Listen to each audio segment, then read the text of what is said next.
Hey guys, we are going to finish chapter 4 today. We're going to find out what Gatsby wants from Nick and kind of get the feeling that Gatsby is going through Jordan to get to Nick. And I also just want you to start thinking at what point does Nick, as a narrator and a character, he's kind of an outsider? He's never the main guy. At what point does he lose all of his goals and ambition for himself? Because we're going to start to see this now. Nick becomes obsessive with Gatsby, which somebody in my 7th hour talked about. Does Nick kind of have something for Gatsby? He becomes obsessive with Gatsby's dream. So at what point do we see Nick kind of lose himself and become whatever Gatsby wants him to be? So yesterday when we finished, we were talking about Gatsby and Nick on the road driving to have lunch together. And we also know that at some point Nick is going to have lunch with Jordan that same day to find out what is going on with Gatsby. You guys should have this little worksheet. Make sure you get it out. It's kind of the tea of Gatsby. So we had the rumors about Gatsby in chapter 3, all these people coming to his house, drinking his liquor, eating his food, and then talking smack about him, saying he killed a guy, he's an assassin, he's a bootlegger, he's a prince, and everybody enjoying the debauchery and the sin that is Gatsby's house, but talking about him the whole time. And then we have Nick's observations from chapter 4. And you're already noticing that Nick is seeing what Jordan saw, which was this guy's lying. He says he went to Oxford. He says he's from a rich Midwestern family, but then he says it's in San Francisco, which he needs a geography lesson. And, as he's telling this story, he's driving this beautiful cream colored car and he's kind of giving Nick the side eye, trying to see, is this guy believing me? And Nick's not believing him until Gatsby starts bringing out medals and pictures. And it's where is he getting all this stuff? So we're back where we left off yesterday. If you have my book, it's 68. They're driving through the Valley of Ashes. They've just passed Myrtle and Mr. Wilson's gas station.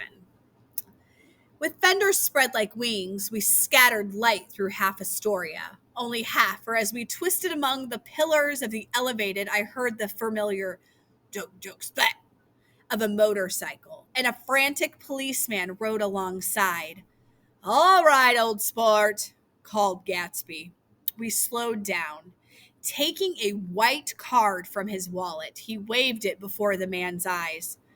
"Right you are," agreed the policeman, tipping his hat. "Know you next time, Mr. Gatsby. Excuse me." "What was that?" I inquired. "The picture of Oxford? I was able to do the commissioner a few favors once, and he sends me a Christmas card every year." He's got some connections. He just got out of a speeding ticket with a white card. What is this guy doing? Over the great bridge, with all the sunlight through the gliders, making a contrast flicker among the moving cars, with the city rising up across the river in white heaps and sugar loaves, all built with wish out of the old non-olfactory money. The city seen from the Queensboro Bridge is always the city seen for the first time, in its first wild promise of all the mystery and the beauty in the world. A dead man passed us in a hearse heaped with blooms, followed by 2 carriages with drawn blinds and by more cheerful carriages with people. The friends looked out at us with the tragic eyes and short upper lips of southeastern Europe, and I was glad that the sight of Gatsby's splendid car was included in their somber holiday. As we crossed Blackwell's Island, a limousine passed us, driven by a white chauffeur in which sat 3 modish Negroes, 2 bucks and a girl. I laughed aloud as the yolks of their eyeballs rolled towards us in haughty rivalry. Anything can happen now that we've slid over the bridge, I thought. Anything at all. Even Gatsby could happen, without any particular wonder. Roaring noon. In a well-fanned 42nd Street cellar, I met Gatsby for lunch. Blinking away with the brightness of the street outside, my eyes picked him out obscurely in the anteroom, talking to another man. Mr. Carraway, this is my friend here, Mr. Wolfsham. A small, flat-nosed Jew raised his large head and regarded me with two fine growths of hair, which luxuriated in either nostril. After a moment, I discovered his tiny eyes in the half-darkness. So I took one look at him, said Mr. Wolfsham, shaking his hand earnestly. And what do you think I did? What? I inquired politely. But evidently he wasn't addressing me, for he dropped my hand and covered Gatsby with his expressive nose. I handed the money to Catsfoof, and I said, All right, Catsfoof, don't pay him a penny till he shuts his mouth. He shut it then and there. Gatsby took an arm of each of us and moved forward into the restaurant, whereupon Mr. Wolfsham swallowed a few sentences he was starting and lapsed into a sublimatory abstraction. Highballs, said the head waiter. This is a nice restaurant here, said Mr. Wolfsham, looking at the Presbyterian nymphs on the ceiling, but I like across the street better. Yes, highballs, agreed Gatsby. And then to Mr. Wolfsham, It's too hot over there. Hot and small, I guess, said Mr. Wolfsham, but full of memories. What place is that? I asked. The old Metropole. The old Metropole, broomed Mr. Wolfsham grimly, filled with faces dead and gone, filled with friends gone and now forgotten. I can't forget so long as I lived the night they shot Rosie Renenthal there.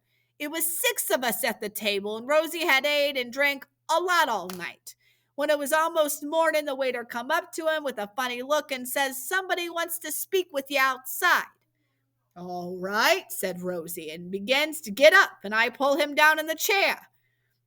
Let the bastard come in here if you want to, Rosie, but don't you, so help me move outside this room. Well, it was 4 o'clock in the morning then, and if we'd raised the blinds, we'd have seen daylight. Well, did he go? I asked innocently. Sure he went, Mr. Wolfsham's nose flashed at me indignantly. He turned around in the door and says, Don't let that waiter take away my coffee.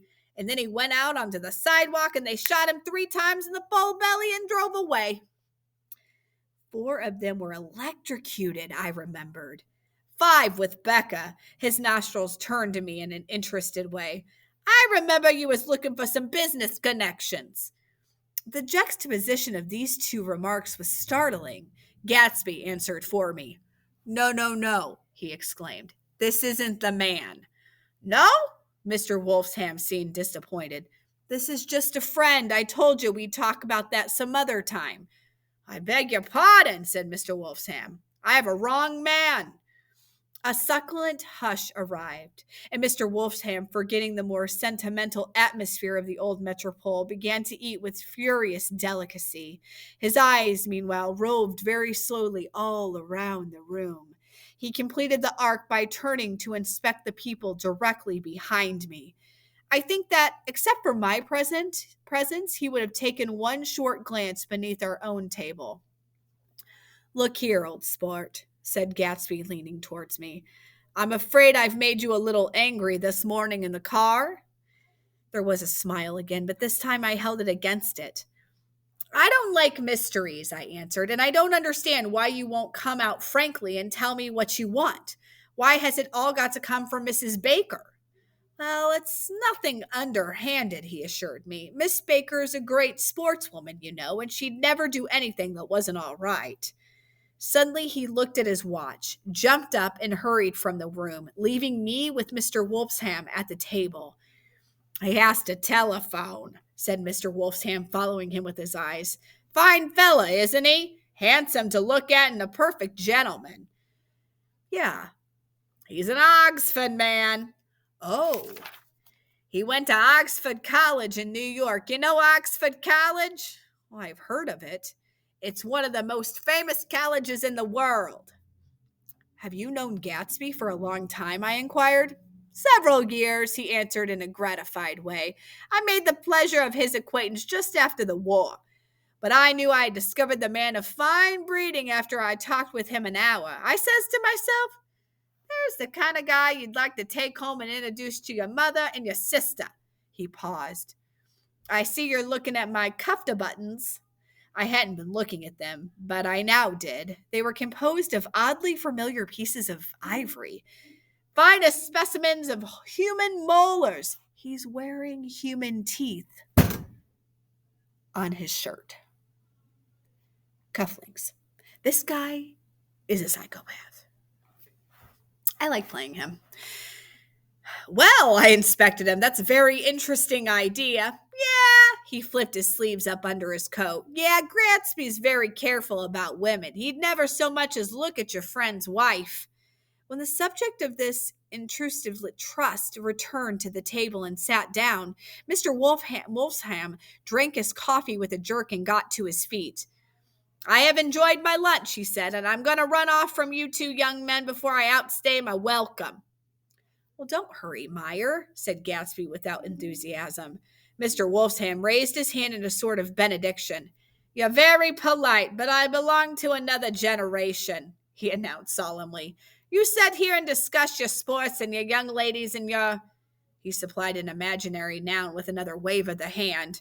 As for me, I'm 50 years old, and I won't impose myself on you no longer. As he shook hands and turned away from his tragic nose was trembling. I wonder if he had said something to offend him. He becomes very sentimental sometimes, explained Gatsby. This is one of his sentimental days. He's quite a character around New York, a Desitin of Broadway. Well, who is he anyway? An actor? No. A dentist? Meyer Wolfsham? No, he's a gambler, Nick.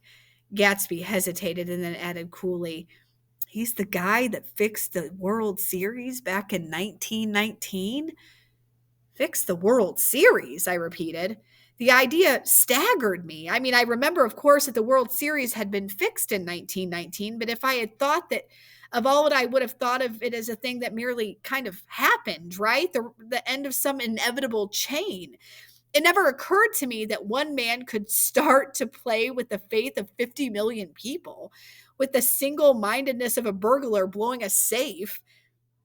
How did he happen to do that? I asked after a minute. He just saw an opportunity. Why isn't he in jail? They can't get him, old sport. He's a smart man. I insisted on paying the check. As the waiter brought my change, I caught sight of Tom Buchanan across the crowded room. Come along with me for a minute, I said. I've got to say hello to someone. When he saw us, Tom jumped up and took half a dozen steps in our direction. What have you been doing? He demanded eagerly. Daisy's furious because you haven't called up. This is Mr. Gatsby, Mr. Buchanan. They shook hands briefly, and a strained, unfamiliar look of embarrassment came over Gatsby's face. How you been doing anyhow? Demanded Tom of me. How'd you happen to come up this far to eat? I've been having lunch with Mr. Gatsby. I turned towards Gatsby, but he was no longer there. What? Okay, sorry. One October day in 1917, said Jordan Baker that afternoon, sitting very straight on a straight chair in a tea garden at the Plaza Hotel, I was walking along from one place to the other, half on the sidewalk and half on the lawns. I was happier on the lawns because I had on shoes from England with rubber knobs on the soles that bit into the soft ground. I had on a new plaid skirt also that blew a little in the wind, and whenever this happened, the red and white and blue banners in front of all the houses stretched out stiffly and said tut, tut, tut, tut, tut, in a disapproving way.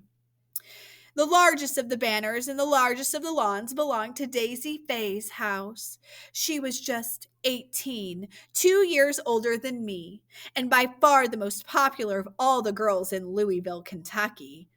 She dressed in white and had a little white roadster, and all day long the telephone rang in her house and exciting young officers from Camp Taylor demanded the privilege of monopolizing her night. Anyways, for an hour. When I came opposite her house that morning, her white roadster was beside the curb, and she was sitting in it with a lieutenant I had never seen before. They were so engrossed in each other, she didn't see me until I was about 5 feet away. "Hello, Jordan," she said unexpectedly. "Please come here." I was flattered that she wanted to speak to me because of all the older girls I admired her the most. She asked me if I was going to the Red Cross and make bandages. I was. Well, then, would I tell them that she couldn't come that day? The officer looked at Daisy while she was speaking in a way that every young girl wants to be looked at some time. And because it seemed romantic to me, I had remembered that incident ever since. The officer's name was Jay Gatsby, and I didn't lay eyes on him again for over 4 years. Even after I met him on Long Island, I didn't realize he was the same man. That was in 1917. By the next year, I had a few bucks myself and I began to play the tournament, so I didn't see Daisy very often. She went with a slightly older crowd, when she went with anyone at all. Wild rumors were circulating about her, how her mother had found her packing her bag one winter night to go to New York and say goodbye to a soldier who was going overseas. She was eventually prevented, but she wasn't on speaking terms with her family for several weeks. After that, she didn't play around with the soldiers anymore, but only with a few flat footed, short sighted young men in town who couldn't get into the army at all. By the next autumn, she was gay again, gay as ever. She had a debut after the armistice, and in February, she was presumably engaged to a man from New Orleans. In June, she married Tom Buchanan of Chicago with some more pomp and circumstance than Louisville had ever known before. He came down with 100 people in 4 private cars and hired a whole floor at the Selbouch Hotel. And the day before they wedded, he gave her a string of pearls vaulted at $350,000. I was a bridesmaid. I came into her room half an hour before the bridal dinner and found her lying on the bed as lovely as a June night in her flowered dress and as drunk as a monkey.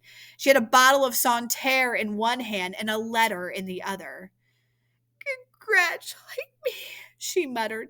"Never had a drink before, but oh, I do enjoy it." "What's the matter, Daisy?" I was scared. I can tell I'd never seen a girl like that before. "Here, dearies." She groped around in the wastebasket she had with her on the bed and pulled out a string of pearls. "Take 'em downstairs and give 'em back to whoever they belong to. Tell 'em all Daisy's changed her mind. Say, Daisy's changed her mind." She began to cry. She cried and she cried. I rushed out and I found her mother's maid, and we locked the door and got her into a cold bath. She wouldn't let go of the letter. She took it into the tub with her and squeezed it up into a wet ball and only let me leave it in the soap dish when she saw that it was coming to pieces like snow. But she didn't say another word. We gave her spirits of ammonia and put ice on her forehead and hooked her back into her dress. And a half an hour later, when we walked out of the room, the pearls were still around her neck and an incident was over. Next day at 5 o'clock, she married Tom Buchanan without so much as a shiver and started off on the 3-month trip to the South Seas. I saw them in Santa Barbara when they came back, and I thought I'd never seen a girl so mad about her husband. If he left the room for a minute, she'd look over uneasily and say, "Where's Tom gone?" and wear the most abstracted expression until she saw him coming back in the door. She used to sit on the sand with his hands in her lap by the hour, rubbing her fingers over his eyes and looking at him with unfathomable delight. It was touching to see them together. It made you laugh in a hushed, fascinated way. That was in August. A week after I left Santa Barbara, Tom ran into a wagon on the Ventura Road one night and ripped a front wheel off of his car. The girl who was with him got into the papers too because her arm was broken. She was one of the chambermaids in the Santa Barbara Hotel. The next April, Daisy had her little girl, and they went to France for a year. I saw them one spring in Cannes and later in Danville, and then they came back to Chicago to settle down. Daisy was popular in Chicago, as you know. They moved with a fast crowd, all of them young and rich and wild, but she came out with an absolutely perfect reputation. Perhaps because she doesn't drink. It's a great advantage not to drink among hard drinking people. You can hold your tongue, and moreover, you can have time any little irregularity of your own so that everybody else is so blind that they don't see or care. Perhaps Daisy never went in for a more at all, and that there's something in that voice of hers. Well, about 6 weeks ago, she heard the name Gatsby for the first time in years. It was when I asked you, do you remember, if you knew Gatsby and West Egg? After you have gone home, she came into my room and she woke me up and she said, "What Gatsby?" And when I described him, I was half asleep. She said in the strangest voice that it must be the man she used to know. It wasn't until then that I had connected this Gatsby was the officer in the white car. Guys. Did you also catch that Tom was caught with a chambermaid? He was having an affair with one of the cleaning ladies and they got into a car accident together. And so then they moved to France when they had their baby. Poor Daisy. I wonder what that letter said from Gatsby. Anyway, okay. When Jordan Baker had finished telling all of this, we had left the plaza for half an hour and were driving in a Victorian through Central Park. The sun had gone down behind the tall apartments of the movie stars in the West 50s, and the clear voices of the little girls, already gathered like crickets on the grass, rose through the hot twilight. I'm the Shrek of Alibi, you're beloved to me. At night when you're asleep, into your tent I will creep. It was a strange coincidence, I said. Oh, honey, but it wasn't a coincidence at all. Well, why not? Gadsby bought that house so that Daisy would just be across the bay, Nick. Then it had not been merely the stars to which he had aspired on that June night. He came alive to me, delivered suddenly from the womb of his purposeless splendor. He wants to know, continued Jordan, if you'll invite Daisy to your house some afternoon, and then he can come over. The modesty of this demand shook me. He had waited 5 years and bought a mansion where he dispersed starlight to casual moss so he could come over some afternoon to a stranger's garden. I love that he describes Gatsby's party as he brought a mansion where he dispersed starlight to casual moss. His parties were starlight and the people were moths to the flame. Just to come to my crib and kick it with Daisy? 5 years. Did I have to know all this before he could ask such a little thing? He's afraid. He's waited so long, he thought you might be offended. You see, he's a regular tough underneath it all. Something worried me. Why didn't he ask you to arrange the meeting?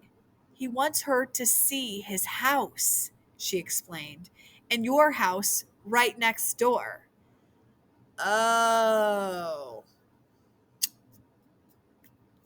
I think he half expected her to wander into one of his parties some night, went on Jordan, but she never did. Then he began asking people casually if they knew her, and I was the first one he found. It was that night he sent for me at his dance, and you should have heard the elaborate way he worked up to it. Of course, I immediately suggested a luncheon in New York, and I thought he'd gone mad. I don't want anything to do it that way, he kept saying. I want to see her right next door. When I said you were a particular friend of Tom's, he started to abandon the whole idea. He doesn't know very much about Tom, though he says he's read the Chicago paper for years just on the chance of catching a glimpse of Daisy's name. It was dark now, and as we dipped under a little bridge, I put my arm around Jordan's golden shoulder. Right? Jordan's gold, Gatsby's yellow. And drew her towards me and asked her to dinner.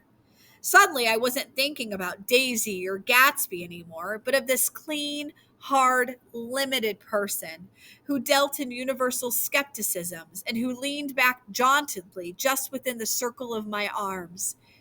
A phrase began to beat in my ears with short, heated excitement. There are only the pursued, the pursuing, the busy, and the tired. And Daisy ought to have something in her life, muttered Jordan to me. Does she want to see Gatsby? She's not to know about it. Gatsby doesn't want her to know. You're just supposed to invite her to tea. We passed a barrier of dark trees and then the facade of 59th Street.